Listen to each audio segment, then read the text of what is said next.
আসসালামু আলাইকুম গাইজ, সবাই কেমন আছেন? আশা করি সবাই অনেক বেশি ভালো আছেন। দেশের এই পরিস্থিতির জন্য কোনো ভিডিও আপলোড করতে পারিনি। আসলে মন থেকে ভিডিও আপলোড দেওয়ার মতো কোনো ইচ্ছাই হচ্ছিল না। তারপরও নিজের কাজের জন্য তো সবাইকেই ফোকাস করতে হবে, তাছাড়া তো হবে না। ফেসবুকের কিছু মানুষ আছে যাদেরকে আমি বিবেকহীন ছাড়া আর কিছুই বলবো না। আমি এই কথাটা সবার উদ্দেশ্যে বলছি না, কিছু কিছু মানুষদের উদ্দেশ্যে বলছি, যারা আমার আগের কিছু ভিডিওতে এসে উল্টাপাল্টা কমেন্ট করে গেছে যে দেশের এই পরিস্থিতিতে আমি কিভাবে ভিডিও আপলোড করি। দেশের পরিস্থিতির জন্য, দেশের ছাত্রদের জন্য আমারও অনেক বেশি মন খারাপ। তার মানে এই না যে আমি পোস্ট করলেই বা শোকের পোস্ট করলেই বোঝা যাবে যে আমি ভিতর থেকে অনেক বেশি শোকাহত। এই কয়টা দিন কি আপনারা না খেয়েছিলেন বা আপনাদের কোনো কাজে আপনারা ফোকাস করেননি? আপনাদের হাজব্যান্ড কি দিন শেষে কোনো জবে যায়নি আর তারা মাস শেষে কোনো বেতন নেবে না? আমার কথাগুলো জানি অনেকেরই খারাপ লাগতে পারে, কিন্তু এটাই সত্যি কথা।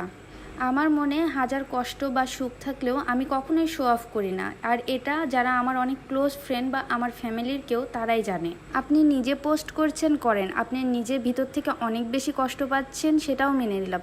কিন্তু আরেকজন কি করলো না করলো, তার পোস্টে গিয়ে উল্টাপাল্টা কমেন্ট, এগুলো কি আসলেই আপনাদের করা ঠিক হচ্ছে?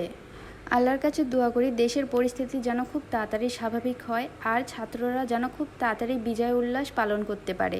আমার কথাগুলো আপনাদের অনেকেরই অনেক খারাপ লাগতে পারে, কিন্তু বিশ্বাস করেন, আপনাদের কিছু কিছু মানুষ যখন আমার পোস্টে এসে উল্টাপাল্টা কমেন্ট করেছেন, আমারও কিন্তু অনেক বেশি খারাপ লেগেছিল।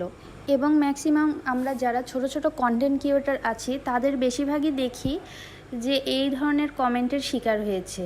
পরিস্থিতি যেমনই হোক, সবারই সেই হিসেবে তাল মিলিয়ে চলতে হবে, এটাই জীবন। দয়া করে নিজের মতামত অন্যের উপর জোর করে চাপাবেন না।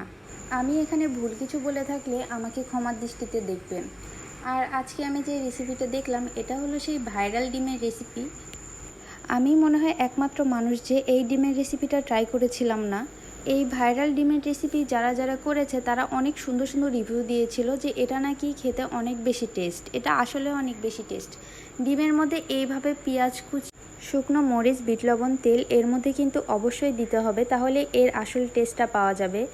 আর আমি যেহেতু ফার্স্ট টাইম করছিলাম, আর এইভাবে ডিমের মধ্যে আমি কিছুতেই পেঁয়াজ বসাতে পারছিলাম না, তারপরে আমার হাজব্যান্ড বললো যে মাঝখান দিয়ে পুরোটাই কেটে দাও। আসলে মানুষ বলে না যে নিজের বুদ্ধিতে ফকির হওয়া ভালো, তাও অন্যের বুদ্ধি শোনা ভালো না। আমার পরিস্থিতিটাও তাই হয়েছিল। এর আগেরটা তো কোনোভাবে পেঁয়াজ কুচি দিয়ে একটু বসেছিল, কিন্তু এটা আমি আর কোনোভাবেই সেট করতে পারছিলাম না। কি একটা অবস্থা! ব্যাপার না, এভাবেও খেতে কিন্তু অনেক বেশি ভালো লাগছিল। আজকের ভিডিওটা আমার এই পর্যন্তই। আমার ভিডিওটা কেমন লাগলো অবশ্যই কমেন্ট করে জানাবেন। আল্লাহ হাফেজ।